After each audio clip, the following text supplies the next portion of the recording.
नमस्कार। Sports scan के आज के संस्करण में आप सबका बहुत बहुत स्वागत। खेल जगत की तमाम खबरों का लेखा जोखा लेकर मैं हूं नवीन सक्सेना आज के इस अंक में, और इन खबरों पर अपनी विशेष राय और चर्चा के साथ मौजूद हैं वरिष्ठ खेल पत्रकार गौस मोहम्मद। गौस साहब, स्वागत है आपका। नमस्कार और सभी सुनने वालों को भी नमस्कार। नजर अब तक की खास खबरों पर। भारत और वेस्टइंडीज के बीच 3 एक दिवसीय क्रिकेट मैचों की श्रृंखला का दूसरा मैच कल अहमदाबाद में। भारतीय पुरुष हॉकी टीम आज रात दक्षिण अफ्रीका में FIH प्रो लीग टूर्नामेंट में फ्रांस के साथ मैच से अपने अभियान की शुरुआत करेगी। विश्व तैराकी चैंपियनशिप इस वर्ष हंगरी में आयोजित की जाएगी और पहला फिट इंडिया क्विज बृहस्पतिवार से शुरू। खेल मंत्री अनुराग ठाकुर ने क्विज के लिए विद्यार्थियों का उत्साह बढ़ाया।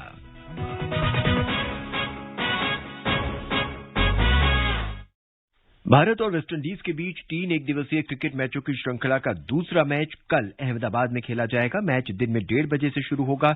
इस मैच के लिए KL राहुल, मयंक अग्रवाल और नवदीप सैनी को टीम में शामिल किया गया है। पहले मैच में भारत ने वेस्टइंडीज को 6 विकेट से हराकर श्रृंखला में 1-0 की बढ़त बना ली है। गौस साहब, दूसरा मैच है श्रृंखला का। भारतीय टीम 1-0 से आगे है और कल भारत चाहेगा कि ये मैच जीतकर श्रृंखला में अजय बढ़त बना ले। बेशक, और बहुत मुमकिन है कि बढ़त जो है 2-0 की हो जाएगी, क्योंकि जो विकेट आपने अगर देखी होगी ये वही उसी मैदान पे मैच हो रहा है और ये धीमी विकेट है, स्पिनर्स को बहुत लाभ पहुंचाती है। और रही बात ये कि वेस्टइंडीज की टीम में खिलाड़ी तो ऐसे जो भी हैं, अगर आप ये देखें कि जो टीम वनडे में 50 ओवर पूरे ना खेल पाए, अगर आपने स्कोर बेशक कम करे हों लेकिन 50 ओवर तो खेलें, तो इस टीम में अगर वो क्षमता पहले मैच में नजर नहीं आई तो बहुत मुश्किल है उन्हें भारत का मुकाबला करना। कौल साहब, अगर भारतीय ओपन की सलामी बल्लेबाजी की बात करें तो जिस तरह से रोहित शर्मा और ईशान किशन ने बेहतरीन बल्लेबाजी करी थी, उसे देखकर लगता है कि भारतीय बल्लेबाजी कहीं ना कहीं मजबूत है। कल के मैच में आप कितना स्कोर एक्सपेक्ट कर सकते हैं अगर भारत पहले बल्लेबाजी करता है? देखिए, अगर भारत पहले बल्लेबाजी करता है तो वेस्टइंडीज के ऊपर और ज्यादा दबाव हो जाएगा, क्योंकि जिस हिसाब से भारतीय बल्लेबाजी है, 50 ओवर अगर वो पूरे खेलते हैं तो मुमकिन है वो लगभग 300 के करीब स्कोर कर सकते हैं अगर उन्होंने बल्लेबाजी ली। और अगर बल्लेबाजी वेस्टइंडीज की आती है तो वेस्टइंडीज को ये कोशिश करनी होगी कि किसी तरह वो टेस्ट की तरह शुरुआत करें और विकेट ना खोएं, जो कि बहुत मुश्किल है, क्योंकि इसमें वाशिंगटन सुंदर या चहल जो स्पिनर्स हैं, इनको झेलना उनके लिए मुश्किल होगी। और जो हमारे गेंदबाज हैं वो भी बहुत बेहतर हैं। और भारतीय विकेट चाहे वो स्पिनर्स के लिए हो या किसी के लिए भी हो, पर हमारे जो तेज गति के गेंदबाज हैं या मध्यम गति के, वो इनका उपयोग भली भांति करेंगे। और मुझे यही एक वेस्टइंडीज अगर मैच में अपने आप को बना के रखना चाहती है तो उनको एक अच्छा स्कोर खड़ा करना होगा, क्योंकि भारतीय टीम के खिलाफ ज्यादा स्कोर करने से वो कम से कम संघर्ष कर सकते हैं। नवदीप सैनी को टीम में शामिल किया गया है, बॉलिंग को कहीं ना कहीं और सशक्त किया गया है। जी, और नवदीप बड़े एक्यूरेट बॉलर हैं, काफी अरसे बाद आए हैं और बहुत ही तारीफ करनी होगी चयनकर्ताओं की, उनको लाया गया है क्योंकि वो एक बहुत ही एक्यूरेट गेंदबाज है और उनसे अच्छी उम्मीद हो सकती है। और एक्यूरेसी के खिलाफ वेस्टइंडीज की टीम हमेशा धाराशायी होती है। वो स्पीड से नहीं डरते, लेकिन जो एक्यूरेसी होती है, लाइन और लेंथ बेहतर रखना, नवदीप सैनी बहुत अच्छा जानते हैं। ऑस्ट्रेलिया क्रिकेट टीम 24 साल बाद पाकिस्तान का दौरा करेगी। अगले महीने शुरू हो रही इस श्रृंखला का पहला टेस्ट मैच 4 मार्च से रावलपिंडी में खेला जाएगा। सीरीज में 3 टेस्ट, 3 वनडे और 1 T20 मुकाबला होगा। आखिरी 2 टेस्ट कराची और लाहौर में होंगे। 3 एक दिवसीय और 1 T20 का आयोजन रावलपिंडी में होगा। दोनों टीमों के बीच 7 मैचों में से 5 मैच रावलपिंडी में होंगे। ऑस्ट्रेलिया की टीम 27 फरवरी को इस्लामाबाद पहुंचेगी और यह सभी खिलाड़ी 1 दिन के आइसोलेशन में रहेंगे। 24 साल बाद ऑस्ट्रेलिया पाकिस्तान का दौरा कर रही है। ऐतिहासिक क्षण होगा, ऐतिहासिक मैच होगा, लेकिन जहां तक सुरक्षा का इंतजाम है, पहले ही 2 बार जो है टीमें वापस आ चुकी है। अगर हम न्यूजीलैंड की बात करें, चाहते हैं अगर क्रिकेट प्रेमी कि ये अगर एज ए क्रिकेटर की बात करें, एज ए खेल प्रेमी बात करें, तो ये मुकाबला, ये सीरीज होनी चाहिए। देखिए, कौन ऑस्ट्रेलिया में और पाकिस्तान के बीच जीतेगा, ये एक बड़ा इश्यू नहीं है। सबसे बड़ा इश्यू ये है कि किस तरह से ये सीरीज खेली जाती है जी, क्योंकि सुरक्षा को लेके हर टीम एन वक्त पर वहां से नदारद हो जाती है। इसका मतलब ये कि कहीं ना कहीं उनको भरोसा नहीं है। तो यहाँ पाकिस्तानी क्रिकेट के लिए आर्थिक रूप से ये एक टर्निंग पॉइंट होगा और जिस तरह से कभी कभी वहां अखबारों को पढ़ने से मिलता है तो उसके हिसाब से बहुत ज्यादा कोशिश करनी होगी। टेस्ट श्रृंखला के लिए ऑस्ट्रेलिया ने अपनी 18 सदस्यीय टीम का ऐलान कर दिया है। टीम की कप्तानी पैट कमिंस करेंगे, जबकि स्टीव स्मिथ को उप कप्तान बनाया गया है। और अब बात हॉकी की। भारतीय पुरुष हॉकी टीम आज कप्तान मनप्रीत सिंह की अगुवाई में दक्षिण अफ्रीका में FIH प्रो लीग टूर्नामेंट में फ्रांस के साथ मैच से अपने अभियान की शुरुआत करेगी। मैच भारतीय समय अनुसार रात 9:30 बजे से खेला जाएगा। भारत का अगला मुकाबला कल दक्षिण अफ्रीका से होगा। टूर्नामेंट इस महीने की 13 तारीख तक चलेगा। इसके अलावा भारत 12 फरवरी को फ्रांस के साथ फिर खेलेगा और फिर 13 फरवरी को भारत अपना अंतिम मुकाबला दक्षिण अफ्रीका के साथ खेलेगा। गौस साहब, भारतीय पुरुष हॉकी टीम को एक अच्छा एक्सपोजर मिलेगा। विदेशी धरती पर अक्सर हम खेलते आए हैं। फ्रांस और दक्षिण अफ्रीका के साथ खेल के हम एक उस अभियान की भी शुरुआत करेंगे जो कि इस साल एशियन गेम्स होनी है और राष्ट्रमंडल खेल होनी है। उनके लिए भी एक अच्छी तैयारियों का मौका मिलेगा। बेहद जरूरी था ये। और आप देखिए कि बहुत अरसा पहले क्या होता था कि इस तरह के प्रो लीग एक्सेट्रा नहीं थी, तो वो क्या करते थे कि साउथ अफ्रीका चले गए, पोलैंड चले गए, एक लंबी सीरीज खेलते थे। वहां जाके 4-4 टेस्ट मैच की सीरीज खेलते थे। वो एक्सपोजर मिलता था और ये एक अच्छा एक्सपोजर है क्योंकि अब ये देखिए प्रो लीग के अंदर आपको एक टीम से 2 बार खेलना है। यहाँ पे हर टीम के लिए अपने को परखने के लिए, ओलंपिक के लिए, वर्ल्ड कप के लिए या एशियन गेम जो भी उनके अपने घरेलू टूर्नामेंट होते हैं उसके लिए बहुत अच्छा है। और फ्रांस एक ऐसी टीम है जो बड़ी फिट टीम है जिसमें अगर देखें विक्टर चार्लेट जो हैं 127 मैच खेल चुके हैं। साइमन मार्टिन है, निकोलास हैं, अमोरी हैं, आर्थर है जो उनके गोलकीपर बहुत अच्छे हैं, लॉकवुड है, चार्ल्स मैसन है। ये सभी खिलाड़ी जो भारतीय टीम को रोकने की एक अच्छी कोशिश करेंगे। और आप ये देखिए कि फ्रांस की हॉकी की जो शैली है वो जैसे उनके फुटबॉल टीम है उसी तरीके से उनकी फील्ड हॉकी भी खेलती है। तो भारत के लिए ये एक बहुत अच्छा एक्सपोजर है क्योंकि जो ब्राउन्स भारतीय टीम ने जीता था वहां पर आपका ओलंपिक में, तो उसके बाद ये अब कप्तान मनप्रीत जो कि आप ये देखिए अगर हम देखें तो अनगिनत मैच खेल चुके हैं। ग्राम रीड जो है वो एक ऐसा कोच है जो परखना जानता है और भारतीय हर खिलाड़ी को बेहतर तरीके से समझता है। सुरेंद्र है, हरमनप्रीत, वरुण, अमित रोहित दास, मनप्रीत, हार्दिक, तमाम खिलाड़ी बहुत अच्छे हैं। जी गौस साहब, यूरोपियन शैली में और भारतीय शैली में क्या कुछ खास फर्क आपको नजर आता है? देखिए बहुत ही इंटेलिजेंट और अच्छा सवाल है। एक जमाना था कि जब हम बात करते थे यूरोपियन शैली, एशियन शैली की, लेकिन अब हॉकी वहां पहुंच गई है कि जहां पर हर टीम जो है हर शैली में खेलने की क्षमता रखती है क्योंकि लंबे पास, स्पीड, तो वो सब चीज का मिश्रण भारतीय टीम में है। पहले सिर्फ ऑस्ट्रेलिया टीम ऐसी थी जो यूरोपियन शैली और एशियाई शैली का मिश्रण था और उसके बाद ऐसा ऑस्ट्रेलिया, अर्जेंटीना टीम भी है। लेकिन अब ये जो आपने सवाल किया सही है, भारतीय टीम अभ्यस्त हो गई है। यूरोपियन शैली के अनुकूल भी वो खेल लेती है और एशियाई शैली के अनुकूल तो जाहिर सी बात है स्किलफुल टीम है। ये एक नया चेंज आया है वर्ल्ड हॉकी में कि अब आप नहीं कह सकते कि यूरोपियन शैली, एशियाई शैली, तो दोनों मिश्रण हैं। आज रात 9:30 बजे, एक बार हम आपको फिर बता दें, आज रात 9:30 बजे भारत और फ्रांस का मैच खेला जाएगा। खेल मंत्री अनुराग ठाकुर ने शीर्ष एथलीटों के साथ मिलकर पहला फिट इंडिया क्विज के राज्य स्तरीय दौरे से पहले विद्यार्थियों का उत्साह बढ़ाया है। पहले फिट इंडिया क्विज बृहस्पतिवार से शुरू हो रहा है। इसमें 36 राज्यों और केंद्र शासित प्रदेशों के 189 जिलों के 360 स्कूल भाग लेंगे। सुनते हैं नईम की रिपोर्ट। खेल मंत्री अनुराग ठाकुर ने कहा कि प्रधानमंत्री नरेंद्र मोदी ने कुछ साल पहले फिट इंडिया अभियान में शामिल होने का आह्वान किया था। उनके दृष्टिकोण को आगे बढ़ाते हुए खेल मंत्रालय ने फिट इंडिया क्विज, भारत के पहले स्कूल फिटनेस और खेल प्रश्नोत्तरी का शुभारंभ किया। श्री ठाकुर ने प्रश्नोत्तरी के प्रारंभिक दौर में भाग लेने वाले सभी विद्यार्थियों को बधाई दी। सभी प्रतियोगियों को शुभकामनाएं देते हुए श्री ठाकुर ने आशा व्यक्त की कि वो अपने स्कूल, जिले और राज्य को गौरवान्वित करेंगे। टोक्यो ओलंपिक की रजत पदक विजेता Mirabai Chanu, Tokyo Tokyo Paralympics कांस्य पदक विजेता शरद कुमार और टेबल टेनिस खिलाड़ी मणिका बत्रा सहित कई शीर्ष एथलीटों ने भी विद्यार्थियों को शुभकामनाएं दी।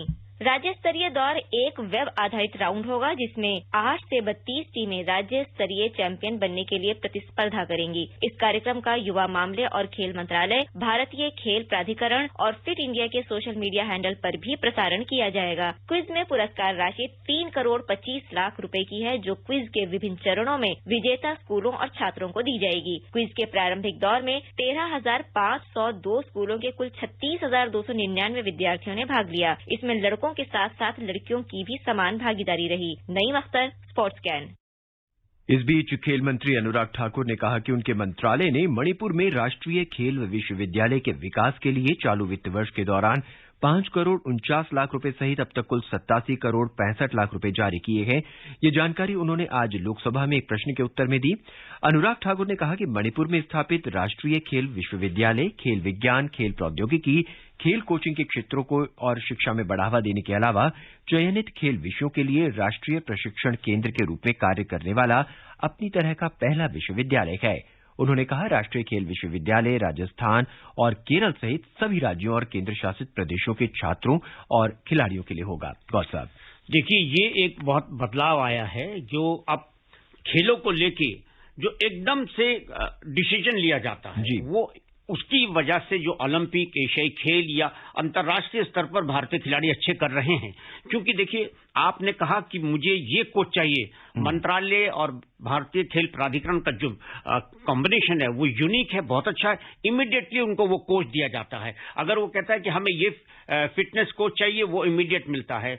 हमें इस जगह एक्सपोजर के लिए जाना है, इमीडिएटली वो सैंक्शन होता है। और ये जो पूरे भारत में जो खेल विश्वविद्यालय आ रहे हैं, इससे बहुत अच्छी चीज क्या होगी। देखिए, आप खेलते हैं, आप क्योंकि आपके अंदर टैलेंट है, लेकिन आपको वो खेलों के बारे में भी अच्छी जानकारी होनी चाहिए। तो इससे क्या है कि चारों तरफ वातावरण, एनवायरनमेंट जो है वो बेहतर होता है। गौर साहब, इससे इस तरह के प्रोग्राम से इसमें मैं टॉप्स को भी जोड़ना चाहूंगा, टॉप्स पोडियम स्कीम को भी जोड़ना चाहेंगे। कई ऐसे खिलाड़ियों को एक्सपोजर मिला है जिन्हें अब तक बिल्कुल भी किसी भी चीज में, विशेषकर उन खेल में जिनमें वो पारंगत हैं, उनमें एक्सपोजर इतना नहीं मिल पाया। लेकिन सरकार ने पिछले 2-3 सालों से लगातार कोशिश कर रखी है और ढूंढ रही है उन खिलाड़ियों को अपनी डिफरेंट स्कीम के जरिए, ताकि उन्हें उस स्तर तक लाया जा सके ताकि हम पदकों की भी उस क्रम में, पदकों की लाइन में अपने आप को खड़ा कर सकें। जब प्रतिभा एक कदम बढ़ती है तो उनको हौसला और सुविधाएं प्रदान करने के लिए सरकार 10 कदम बढ़ती है। यही वजह है कि भारतीय खेल अब बेहतर कर रहे हैं और आने वाले कॉमनवेल्थ गेम्स या एशियाई खेल जो होंगे उसके अंदर आपको ये परिणाम साफ नजर आएंगे। हर तरफ से भारतीय खेल प्राधिकरण और जो फेडरेशन हैं उनकी डिमांड के अनुरूप काम चल रहा है और खिलाड़ी बहुत निकल रहे हैं। गौर साहब, सरकार लगभग हर खेल को छूने की कोशिश कर रही है और उम्मीद है कि हर खेल के लिए खिलाड़ी तैयार भी हो जाएंगे। फिर भी कहीं ना कहीं कोई ऐसा खेल जिसे आप पे लगता है कि कहीं कोई चूक हो रही है, कहीं कोई छूट हो रही है, जिसे हम छोड़ पा रहे हैं या छोड़ रहे हैं? देखिए, अब आपने मेरे से ही सवाल पूछा है जी। फुटबॉल को लेके मैं कह सकता हूं कि देखिए, खेलो इंडिया जितना हॉकी ये सारे खेलों में हो रहा है, फुटबॉल में भी कर रहा है, पर फेडरेशन को चाहिए वो जो अपनी ग्रास रूट प्रोग्राम है वो भारत सरकार के साथ खेलो इंडिया में मिल जाए। तो भारतीय फुटबॉल को जो जरूरत है, जो क्योंकि जो भारतीय खिलाड़ी, जो लोकल स्थानीय खिलाड़ियों को जो एक्सपोजर मिलना चाहिए, फुटबॉल में अभी तक नहीं मिल रहा है। फुटबॉल की ही बात करते हैं। इंडियन सुपर लीग टूर्नामेंट में आईएसएल में इस समय हैदराबाद का मुकाबला एटी के मोहन बागान से हो रहा है। अंक तालिका में हैदराबाद के पास 7 जीत है, वहीं एटी के मोहन बागान के पास सिर्फ 12 मैचों में 5 जीत है। कितना इंपॉर्टेंट है आज का मैच? बहुत महत्वपूर्ण है, क्योंकि आप देखिए, मोहन बागान यानी मुगल आजम ऑफ इंडियन फुटबॉल, जिनके बिना अधूरी फुटबॉल है ईस्ट बंगाल। लेकिन आप ये देखिए कि मोहन बागान 7वें स्थान पर है और हैदराबाद की टीम जो है वो पहले स्थान पर है 26 अंक के साथ। तो अगर यहाँ पे मोहन बागान हैदराबाद को अपसेट करता है तो जो लीग होती है इसकी खूबसूरती क्या है कि जो बॉटम पे नजर आता है, पूरा होते होते लीग के वो पहले 3 में आता है। लेकिन गौस साहब, अगर हम कल के मुकाबले की भी चर्चा करें, कल चेन्नई और गोवा के बीच एक महत्वपूर्ण मुकाबला होगा और प्लेऑफ में बने रहने के लिए दोनों ही टीमों के लिए जीत बहुत जरूरी है, क्योंकि अगले सभी मैच लगभग जीतने होंगे और कल अगर हार जाते हैं तो कोई ना कोई एक टीम बाहर का रास्ता देख सकती है। जी, 8वें और 9वें स्थान पर हैं दोनों, और यही एक अच्छी बात है कि चेन्नई और गोवा, तो गोवा कोशिश करेगी कि जो उनके वहां पे एनवायरनमेंट है उसका फायदा उठाएं। प्लेऑफ में जगह बनाने के लिए सभी 5 मुकाबलों में जीत हासिल करनी है। गोवा एक पायदान नीचे है चेन्नई टीम से। जी। और अब बात तैराकी की। तैराकी विश्व चैंपियन इस साल हंगरी में आयोजित की जाएगी। तैराकी की वैश्विक संस्थान के अधिकारियों और हंगरी के प्रधानमंत्री विक्टर ओरबान ने आज इसकी घोषणा की। ये प्रतियोगिता 18 जून से 3 जुलाई तक होगी। हंगरी की इस राजधानी में 2017 में वैश्विक प्रतियोगिता की मेजबानी की थी और इसे 2027 में भी मेजबानी करनी है। विश्व चैंपियनशिप आमतौर पर हर 2 साल में आयोजित की जाती है, लेकिन कोविड महामारी के कारण जापान में निर्धारित टूर्नामेंट के 2023 तक टलने के बाद 2 विश्व चैंपियनशिप के अंतर को कम करने के लिए इसका आयोजन किया जा रहा है। प्रतियोगिता को 2021 में जापान में आयोजित होना था, लेकिन पहले उसे टोक्यो ओलंपिक के कारण 1 साल के लिए टाला गया और फिर कोविड महामारी के कारण 2023 तक के लिए स्थगित कर दिया गया। महाभारत के भीम की लोकप्रिय भूमिका निभाने वाले और अर्जुन पुरस्कार से सम्मानित प्रवीण कुमार सोबती का निधन हो गया है। वो 74 वर्ष के थे। प्रवीण एक्टिंग में आने से पहले एक हैमर और डिस्कस थ्रो एथलीट थे। वो एशियन गेम्स में 4 मेडल, जिसमें 2 स्वर्ण, 1 रजत और 1 कांस्य पदक उन्होंने जीता था। 2 ओलंपिक खेलों में भी उन्होंने भारत का प्रतिनिधित्व किया था। खेल में उनके योगदान की वजह से उन्हें अर्जुन पुरस्कार से सम्मानित किया गया। इसके साथ ही प्रवीण को बॉर्डर सिक्योरिटी फोर्स में डिप्टी कमांडेंट की नौकरी भी मिली थी और स्पोर्ट्स में सफल होने के बाद उन्होंने फिल्मों में आने का फैसला किया था। एक अच्छे खिलाड़ी का अंत हो गया। बेशक, क्योंकि उनकी पहचान एक खिलाड़ी के रूप में थी। जैसा उन्होंने बैंकॉक में गोल्ड जीता था एशियाई खेलों में इतने अरसे पहले, और वहीं पे ब्रॉन्ज भी जीता था। 1970-74 के एशियाई खेलों में गोल्ड और सिल्वर जीता था। महाभारत में उनको जो वजह थी लिया गया कि उनका डील डॉल ऐसा था, उनकी देखने में वो वाकई भीम लगते थे। तो महाभारत जैसे एपिसोड जब दिखाया जाता था तो कर्फ्यू लग जाता था बाहर, तो एक बहुत ही अच्छा उन्होंने किया। चाचा चौधरी में साबू का किरदार उन्होंने निभाया। और अब बात टेनिस की। भारत के अर्जुन कांधे ने बेंगलुरु ओपन के मुख्य ड्रॉ में जगह बना ली है। वहीं साकेत माइनेनी को पहले दौर में हारकर टूर्नामेंट से बाहर का रास्ता देखना पड़ा है। साकेत माइनेनी से जहां उम्मीद थी, वहां साकेत माइनेनी हार जाते हैं और अर्जुन कांधे, जिन्हें एक अतिरिक्त खिलाड़ी के रूप में लिया जाता है, वो मुख्य ड्रॉ में जगह बना लेते हैं। जी, यही एक जरूरत है, क्योंकि अब जो टेनिस इस वक्त बीच में एक ऐसी जगह संघर्ष कर रहा है भारतीय टेनिस, कि जहां पे एक गैप को भरने के लिए आपको युवा शक्ति चाहिए। और इस तरह के परिणाम जो है हमें एक इंगित करते हैं कि हाँ, हमारे पास अभी टैलेंट है, तो उसको हमको ग्रूम करना चाहिए, उस पर काम करना चाहिए। हालांकि अगले महीने से डेविस कप शुरू हो रहा है। डेनमार्क के खिलाफ हम लोग खेलेंगे। साकेत ने उसके लिए जगह बना ली है टीम में। और अगर हम बात अर्जुन कांधे की करें तो मुख्य ड्रॉ के पहले दौर में कांधे का सामना तुर्की के 5वीं वरीयता प्राप्त अल्तुक सेलकाबेलेक से होगा। पुरुष सिंगल्स में प्रजनेश गुणेश्वरन जो हैं वो फ्रांस के माथियास बुक को 7-6, 6-2 से हराकर अगले दौर में पहुंच गए हैं, लेकिन रामकुमार रामानाथन को हार का सामना करना पड़ा है। बड़े खिलाड़ी जो हैं हार रहे हैं, जबकि इनसे हमें लगातार उम्मीदें रही हैं। देखिए, ऐसा है कि वही चीज जो हमने कहा कि अब जो टैलेंट आ रहा है हमें उस और ध्यान आकर्षित करना होगा।